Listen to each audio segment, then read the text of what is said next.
sétimo e oitavo ano do EJA, da Escola Mariano Campos, né? Satisfação preparar essa aula com vocês, né? Mudei um pouquinho, né? De só colocar atividade lá no grupo, aliás, tenho visto a participação de poucos, né? E eu gostaria que a gente pudesse ter uma participação maior, mais ativa de vocês, né? Que a gente vê que somente um ou outro, né, colega tem enviado as atividades, né? Caso não dê, dá uma, uma enviada de mensagem lá, professor, não estou conseguindo mandar por isso, não estou conseguindo responder por isso, justificando, né? Porque a gente também prepara o material, né? A gente fica selecionando esse material aí para vocês e a gente quer uma resposta, né? Saber se vocês estão conseguindo responder, se não estão conseguindo, por que não conseguem, né? Para que a gente possa ajustar. Se vocês não desenvolvem, se vocês não se manifestam, fica complicado para a gente ter essa noção e desenvolver aí a nossa aula, tá bom? Bom, então, eu preciso dessa devolutiva de vocês para que eu possa, de fato, acompanhar a evolução de vocês, né? Aqueles que estão na aula impressa, a gente tem acompanhado por aquilo que eles têm feito e enviado à escola. E vocês, né, que estão acompanhando aí por WhatsApp, né? Como é que eu vou acompanhá-los se vocês não enviam atividade, tá bom? Então participem da aula lá, dê o olá, oi professor, tô aqui, né? Então eu decidi gravar essa aula, né? Porque aí a gente sabe, tem gente que trabalha, a gente sabe que tem toda essa dificuldade. Aí eu já tive nesse lado de vocês, já fui um estudante, né, que estudava de noite, trabalhava durante o dia, né, na universidade isso é muito complicado, mas a gente tem que dar conta, né, até porque a gente está matriculado e a gente tem que dizer à escola a que veio, né, porque não pense que as notas brotam aí como folhas, né, é preciso que a gente faça, né, e a educação é importante, vocês acham essa educação importante, senão não estariam matriculados na escola, tá bom? Passado esse momento, né, meio assim, mas é preciso a gente deixar esses pontos bem claros para vocês, né? Passado isso, eu quero só corrigir a nossa atividade da última semana que a gente postou, né? Eu levei, né, está trabalhando o humor como entretenimento, né, especificamente utilizando os textos não verbais, né, que são os cartoons, as charges, as tirinhas, os HQs, né, que são as histórias em quadrinhos, né, que são recursos extremamente importantes na hora da gente constituir certas falas, para a gente analisar textos, né, então são importantes e eu trago isso a vocês por conta disso, né. Então, a primeira questão, a gente tem esse quadrinho, né, tem essa tirinha aqui, né, percebam, né, que é uma tirinha que tem um estacionamento, você tem uma cadeira de rodas no local indicado para estacionamento e você vê aí a questão, né, de um homem, né, andando ali. O que, que a gente pode interpretar desse texto aqui? Percebam, né? A vaga é para deficientes, você tem o estacionamento, uma uma cadeira de rodas. Então, aí vem o caso, né? O que, que a gente pode depreender, o que, que a gente pode interpretar desse texto, né? Há duas possibilidades, pelo menos quando eu olhei, né? Analisei esse texto aqui, eu analisei assim. O primeiro ponto, pode-se estar achar que ele está criticando, né, o estacionamento que, apesar de provocar, de ter lá o estacionamento, né, destinado ao deficiente, mas ele não tem a acessibilidade. Percebam, né?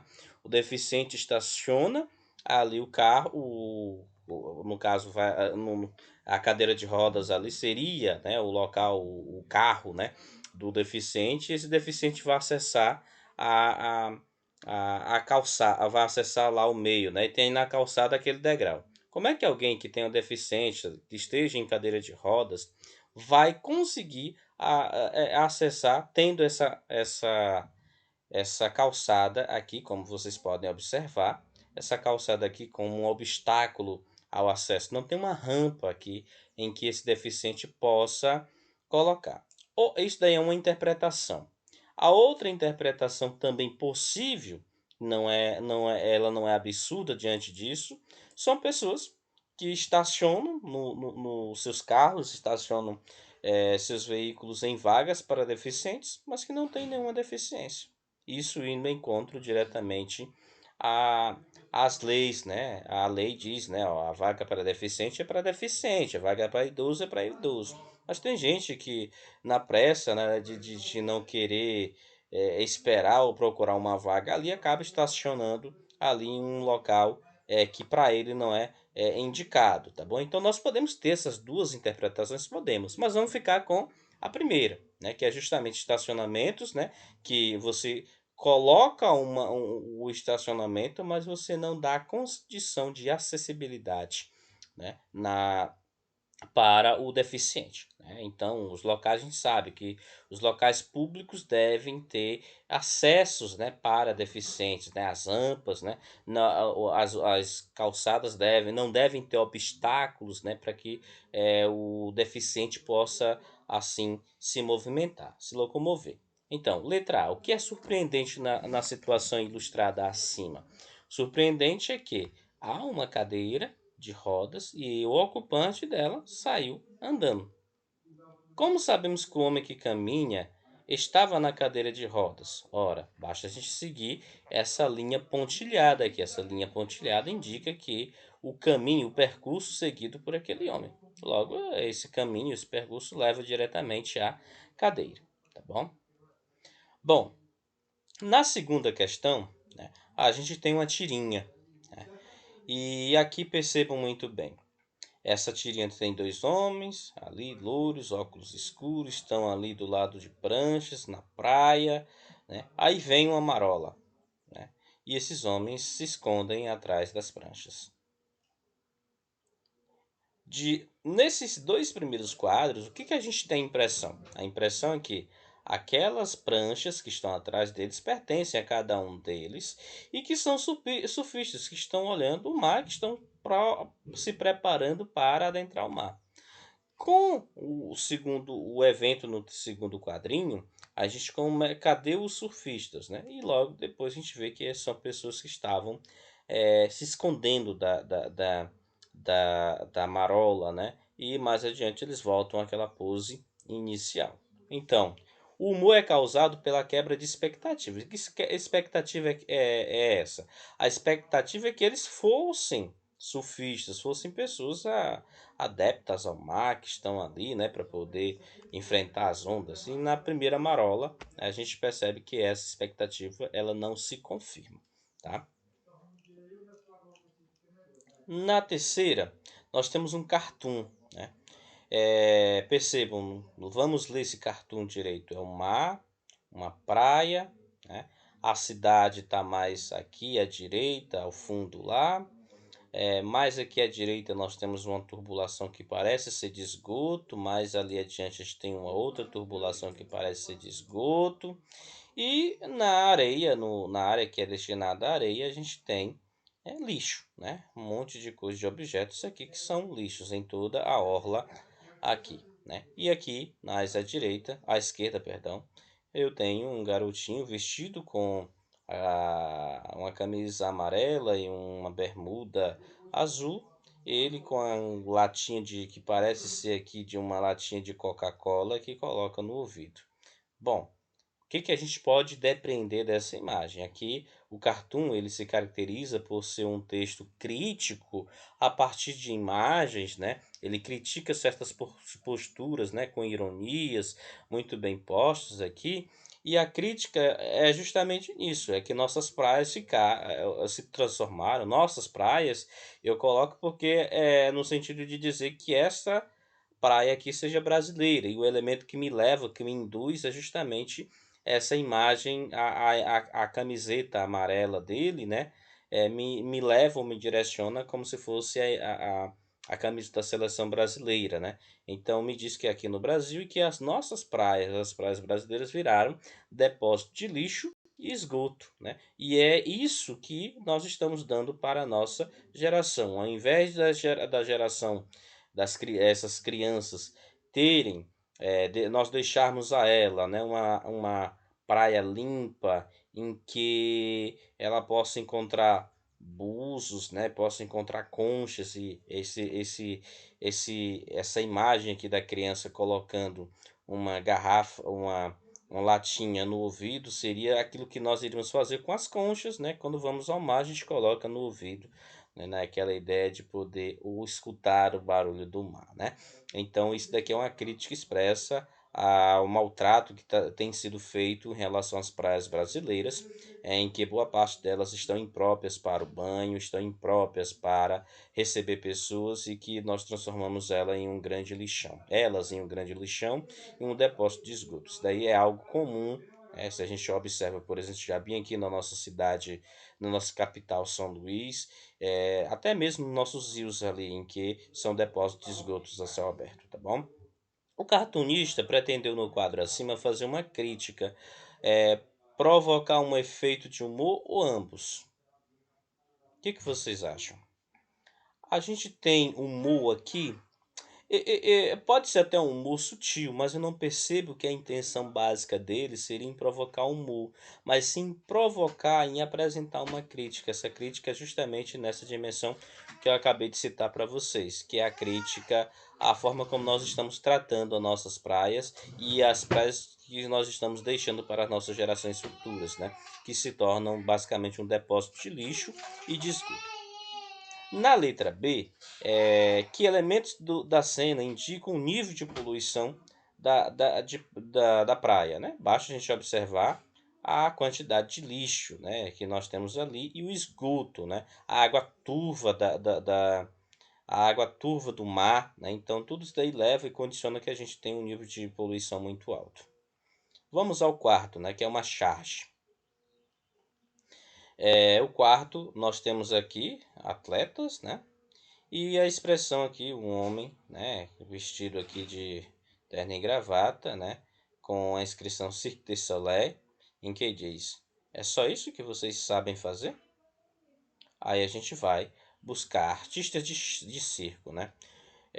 Você reconhece algum desses jogadores representados? Talvez vocês consigam reconhecer aqui, não sei.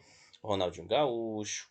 O número 9 aqui, a gente pode dizer que é o Ronaldo Fenômeno. Esse número 23 aqui, eu juro que eu não sei quem ele é, mas me parece ser o Denilson, né? Que era quem jogava com a camisa 23 na seleção brasileira. Me parece que ser ele aqui, né? Me parece. Como a charge ela representa muito aquele momento, aquela situação, pode ser o próprio Roberto Carlos, não sei, mas representa muito uma situação naquele contexto. Então, se a gente não está naquele contexto, ele vai perder um pouquinho do entendimento. E aqui a gente tem eles fazendo malabarismo, né? À esquerda, né, o número 23 aqui, controlando a bola na cabeça, ao mesmo tempo em que anda de monociclo, né? E o outro aqui, um com a bola ali na boca e outra bola no pé. E aqui a gente tem o Ronaldinho com uma na cabeça e outro no outro pé, né? Fazendo aqueles malabarismos que é muito costumeiro da prática do Ronaldinho Gaúcho. Bom, aqui a charge também, eu acho que ela estabelece uma crítica, e essa crítica direta está relacionado às piruetas, né, aos malabarismos, aos enfeites, né, que a seleção brasileira em determinado momento apresentou. Talvez isso tenha relação direta com a Copa de 2006, né, mais ou menos nesse contexto ali. Que pistas ajudam a reconhecê-los, né? A gente pode ter aqui, vocês podem observar o número 9, né? O número da camisa. É, por exemplo, também o cabelo, né? A falta de cabelo nos dois personagens e o cabelo, a vasta cabeleira do Ronaldo Gaúcho, que é uma das suas principais marcas, depois que se tornou um atleta conhecido. O que apresenta aqui a presença e o comentário de um representante do Cirque du Soleil, que é a companhia de circo canadense, sugere em relação à qualidade do futebol da seleção brasileira. Olha, o Cirque du Soleil não é qualquer circo, né? Mas a fala dele mostra que aquelas piruetas não estariam sendo bem-vindas ou bem-quistas por eles. Não seria nada de extraordinário, porque o Cirque du Soleil ele leva gente extraordinária, né? É algo de pessoas que fazem coisas muito fora do comum. E na fala dele aqui, desse Cartola, podemos dizer assim, desse representante do Cirque du Soleil, a gente pode dizer que eles não fizeram nada de extraordinário. Inclusive essa imagem do Ronaldo Fenômeno, que é com a bola na boca, quer dizer, ele está comendo a bola, né? No futebol, comer a bola quer dizer, olha, ele está jogando muito. Mas eu acho que isso daqui está mais relacionado à crítica ao peso do Ronaldo Fenômeno, ao peso, né, de fato, a estatura dele, que na Copa de 2006 se olhava que era um homem que tinha problema de peso, né? Se falava muito disso, né? Então, em relação a esse qualidade da seleção brasileira do futebol apresentado na Copa de 2006, que é a Copa da Alemanha, percebe-se que não foi uma qualidade boa, né? A quinta questão, o que há de inusitado na sequência de acontecimentos que confere humor à história, né? Você tem aqui, né, essa história aqui, a caça, e você tem um homenzinho aqui, lá na época das cavernas, você vê lá, ele tá pintando algumas coisinhas na caverna, sai, depois volta, caça, mostra para os outros, né, diz é esse que a gente vai caçar, mostra mais ali, mostra, coloca, bota ali, prepara os materiais, né, e aí vamos lá, né, e aí ele mostra, domestica, né, esses animais e saem à caça, né? Basicamente isso. Então, será que tudo que está em quadrinhos é histórias em quadrinhos? O que há de inusitado na sequência de acontecimentos que conferem uma história? O inusitado é o fato de. Para mim, o fato mais inusitado é justamente o fato de ele deve fazer um desenho, trazendo aquela questão do homem rupestre, né? Dos homens pré-históricos, os homens das cavernas, principalmente esses homens que viveram aqui, que faziam as suas pinturas, né? Pinturas de visões, de animais ali, que representava aqueles seres, né? Que eram de fruto da caça, e ele, ao invés de fazer isso a fim de registrar, ele faz como um cunho didático. Traz um animal que parece ser um animal doméstico e diz: olha, mostra ali, esses daí são os seres que vocês devem ser. Então, mostra lá e sai correndo, e aí ele vai matá-lo, né? Então ele ensinou o animal a ser selvagem, né? Mais ou menos essa dinâmica aí, tá? Será que tudo que está em quadrinho é história em quadrinhos? Para saber mais, leia os verbetes, né? Vamos ver aqui. O cartoon, do inglês cartoon, é um gênero jornalístico que conta com um desenho humorístico ou satírico veiculado em geral por jornais e revistas, acompanhado ou não de legenda de caráter extremamente crítico, retrata de forma sintética algo que envolve o dia a dia do, da sociedade, né? A gente viu o cartoon aqui, a gente tem aqui na 3, né? O item 3 é um cartoon, né?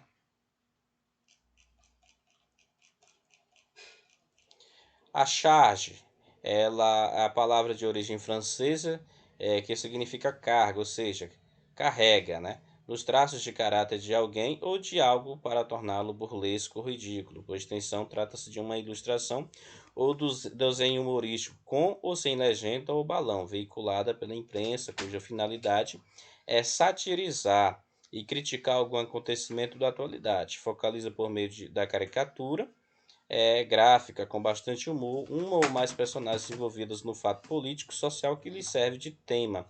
É o que a gente consegue observar ali naquele desenho referente aos jogadores da seleção brasileira. Isso é uma charge, né?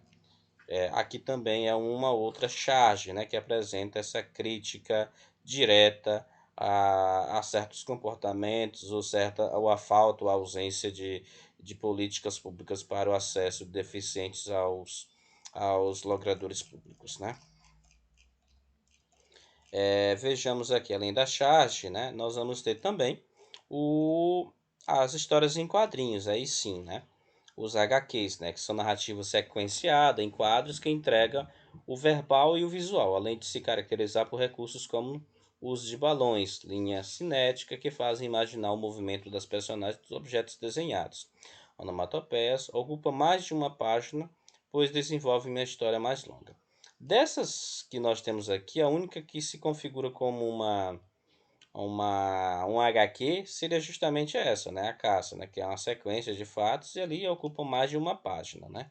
Isso seria basicamente uma história em quadrinho. Faltou o elemento verbal, né? Porque ali a gente tem somente a parte não verbal. O elemento verbal, talvez que consiga se colocar, talvez só esse, né? A caça. O restante é tudo elementos não verbais, né? A tirinha, segmento, fragmento de HQ, em geral com 3 ou 4 quadros, né? Ou poderia ser essa daqui a tirinha também, não HQ, né? Se circula em jornais ou revista em uma só faixa horizontal. Foram desenvolvidas especialmente para os jornais, né? Não seria isso daqui é o HQ mesmo, mas a tirinha, vamos ver lá. O que a gente pode colocar como tirinha é o 2, né? Essa daqui mesmo, na horizontal que a gente fala aqui, né? Que está aqui nessa disposição, né? Essa tirinha aqui, o número 2, ok? E aqui a gente vai falar, aprofundar mais ainda, né, sobre essa questão, né? Será que você tem lido HQ o suficiente para se sair bem nesse quiz? Vamos ver. Então responda, qual o bordão que anuncia a aparição do super-homem? Isso daqui é para alguém, né, que está muito atento a essas questões. Eu não sei se vocês, alunos do EJA, estejam tão acostumados a essas questões de super-heróis, de ler a questão das tirinhas, né, de quadrinhos, né? Mas, assim, o Superman, ou o Super-Homem, né, como queira chamar, ele se notabilizou por um seriado que passava na TV Globo sempre ao meio-dia, lá aos domingos, e os desenhos animados também. Então, sempre para poder se referir ou para anunciar a aparição do Super-Homem, se dizia: é um homem, é um pássaro, é um avião. Não, é o Super-Homem, né? Então, esse é o bordão que normalmente era utilizado para se referir ao Super-Homem, a aparição dele. Qual o nome do parceiro do mordomo do Batman? Vamos lá. O parceiro dele era o quem? Acertaram? Justamente, né? O Robin, né? Batman e Robin, né? A dupla infalível. Já o mordomo do Batman era o Alfred, né? Alfred. E qual é o arqui-inimigo do Homem-Morcego?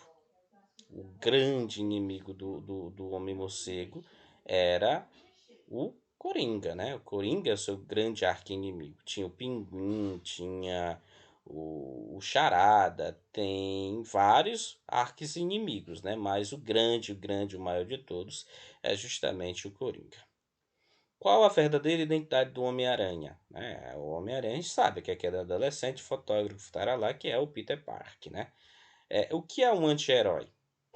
O anti-herói, a gente tem que saber primeiro sobre a questão dos heróis, né? O herói é aquela figura, né, que está ali disposta a morrer para salvar a vida do outro, né? Tem valores morais muito fortes, né? Um senso de justiça, o senso de luta, né, pelas coisas corretas, pela humanidade, querer salvar. Isso é a ideia do herói. O que é o anti-herói? É tudo aquilo que se opõe a essa característica de herói. E o anti-herói não é o vilão, dá pra gente também colocar isso. A figura do anti-herói foi criada porque são heróis que fogem desse estereótipo de alguém da pessoa certinha, correta, que busca fazer as coisas corretas. Professor, onde é que eu encontro essa figura do anti-herói? Vamos lá.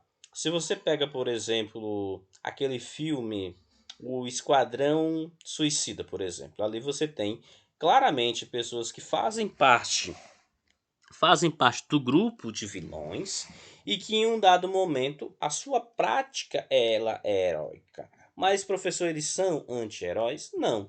Aí eu vou citar também o cinema que traz um herói que muito antigo e que hoje foi repaginado, que é o Deadpool.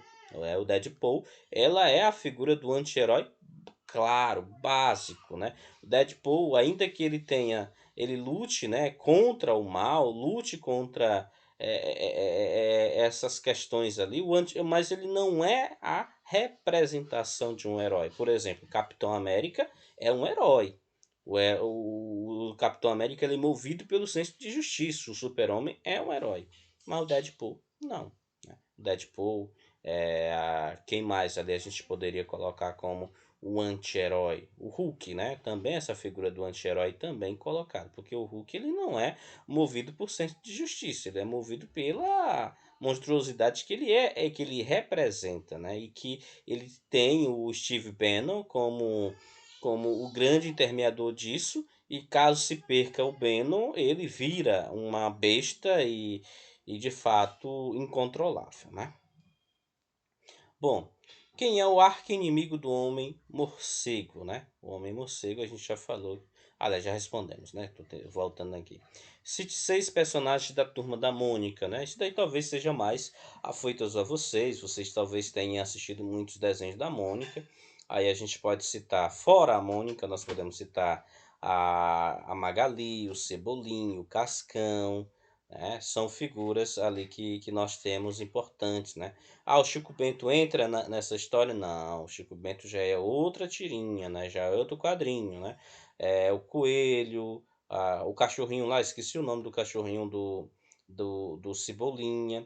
Então, o Zezinho, né? São personagens lá da Turma da Mônica, tá bom?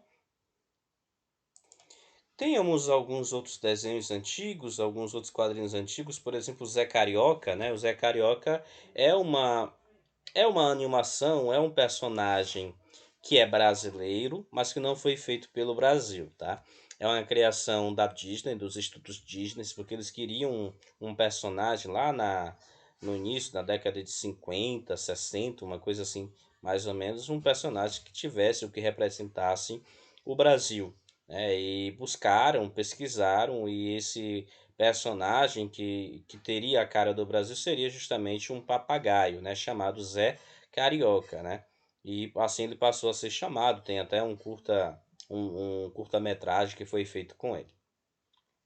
Onde nasceram os mangás? Mangás é uma febre entre os adolescentes aí. Não sei se vocês se enquadram, mas os mangás são histórias de heróis, né? Que principalmente heróis japoneses aí, que muitos desses mangás foram transformados em desenhos, em animações, né? Os mais conhecidos são Dragon Ball Z, o Naruto, o que mais? Samurai X e outros mais. São mangás, são histórias em quadrinho, mas que tem uma dinâmica que é oriental, que tem justamente aquelas feições orientais, aquele jeito de fazer lá. Mangá tem que ter aquele requisito ali para ser chamado de mangá, tá bom? Em que país surgem as HQs, né? As HQs em si, né, segundo se conta, né, o HQ ele tem origem norte-americana, ainda que essa origem é muito questionada, tá? De onde vem a palavra gibi?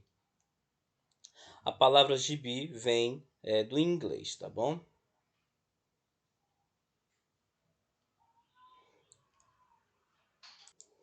Bom, para a gente encerrar a aula de hoje, eu quero dizer a vocês que os super-heróis, eles basicamente vão refletir a cultura e a época que eles deram vida. No caso do Super-Homem, a personagem ele foi criada por artistas judeus, né, nos Estados Unidos em 1938, um ano antes da Segunda Guerra Mundial, período de grande crise econômica, e em sua primeira história, esse contexto aparece representado pelo super-homem, no alto de um prédio, sacudindo com força um proprietário suvina para que ele devolva o dinheiro obtido com a exploração de seus inquilinos.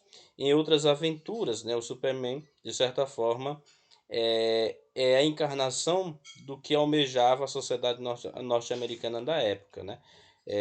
Que ela almejava basicamente? Ela almejava alguém, né, que pudesse retirá-la de toda aquela conotação e todo aquele problema social, convulsão social e econômica em que se encontrava, né, daquele período que a gente tem uma grave crise econômica no mundo, né, e nos Estados Unidos isso daí também não ficou longe, ainda que tenha atingido com menor causa, com menor força. Então era necessário ter alguém que pudesse socorrê-la, né? Perceba que o Superman, ele tem as cores, né, americanas, né, que é o vermelho e o azul, né? Aliás, os grandes super-heróis norte-americanos, você pode perceber que fazem essa exaltação à bandeira norte-americana. O Capitão América, por excelência, já dá para a gente ver isso, mas o Homem-Aranha, qual é a cor do Homem-Aranha?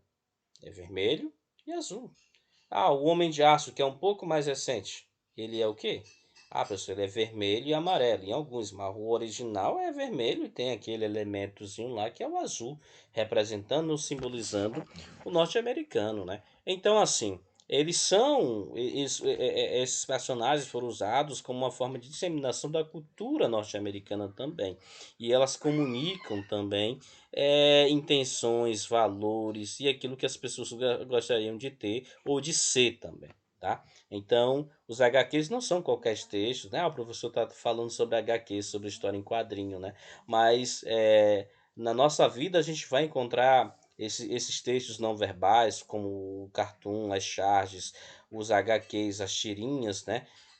Com muita facilidade aí, seja numa prova de concurso que vocês algum dia farão, no Enem, que daqui a algum tempo vocês farão também. A gente vai se encontrar com esses gêneros textuais, né? Não pense que os textos que nós vamos nos deparar em provas como estas aí serão aqueles textos enormes que ainda terão, obviamente, mas a maior, né, parte dos textos são textos não verbais e é preciso a gente se acostumar a esta linguagem, tá bom? Dito isto, na segunda-feira a gente posta uma outra aula, posta um material para vocês executarem a nossa atividade, tá bom? Vai ser justamente sobre esses personagens imortais aqui, tá bom? Tchau, tchau, um forte abraço para vocês. Bom restante de bom final de semana, na verdade. Tchau, tchau.